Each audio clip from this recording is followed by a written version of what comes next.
President Trump's appointment of Robert O'Brien as National Security Advisor Wednesday is good news for Americans who believe in peace through strength. It's bad news for America's foes, and for those who hope the Trump presidency will fail. At first glance, O'Brien's appointment looks unusual. He is not an admiral or general, nor has he climbed the typical civilian rungs of the national security ladder. He doesn't have a foreign policy degree from the Harvard Kennedy School or the Georgetown School of Foreign Service. While he has a distinct approach on national interests, he is not instantly recognized as a member of any particular policy faction.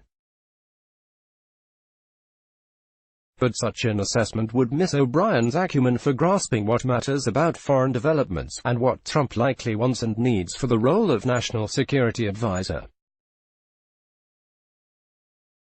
Trump names hostage envoy Robert O'Brien as National Security Advisor, replacing Bolton. Unlike many of the legions of Washingtonians who hold office for the sake of holding office, O'Brien has a record of accomplishment, including serving with distinction as the U.S.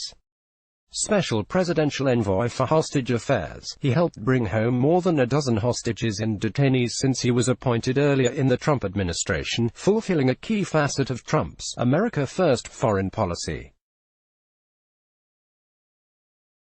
The job involved not only diplomacy, but close coordination of activity between the State Department and our intelligence bureaucracies, as well as the military skills that will come in handy for O'Brien's new job.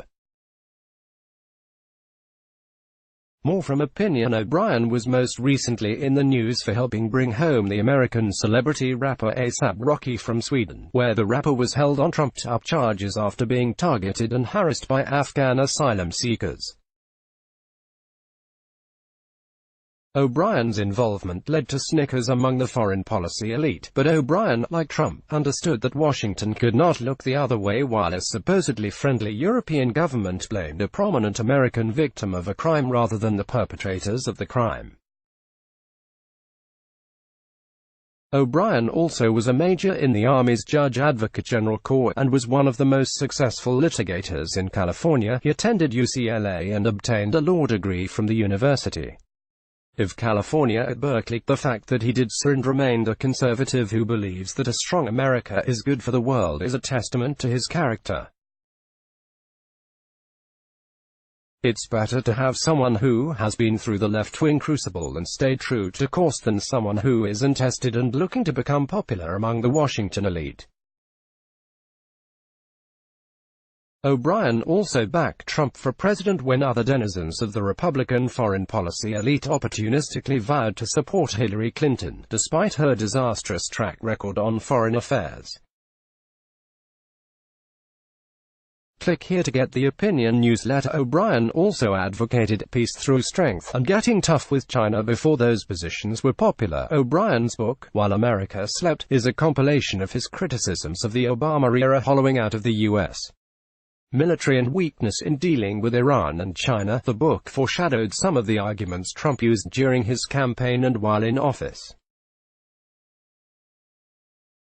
Perhaps more important than his positions is the way O'Brien is likely to run the National Security Council. The job is often done best not by creatures of the military establishment, like now retired Army Lieutenant Gen. H.R. McMaster, who held the job earlier in the Trump administration, or by gunslingers like John Bolton.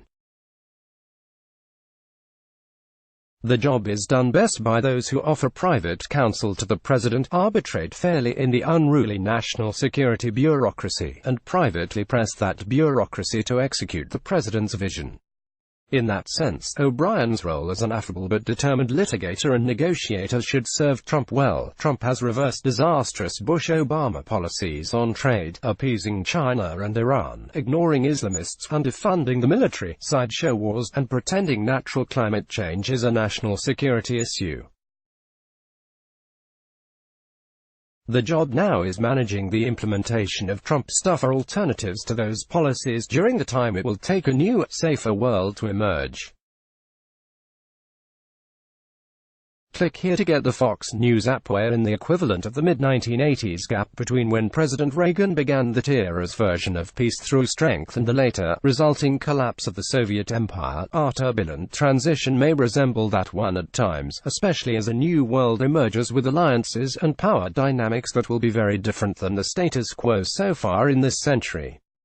By appointing O'Brien, Trump has demonstrated confidence in his own vision, and his grasp of how he wants to run the White House and the larger national security apparatus. Trump is doubling down on his own winning strategy. Click here to read more from Christian Whiton. Let's block ads. Why?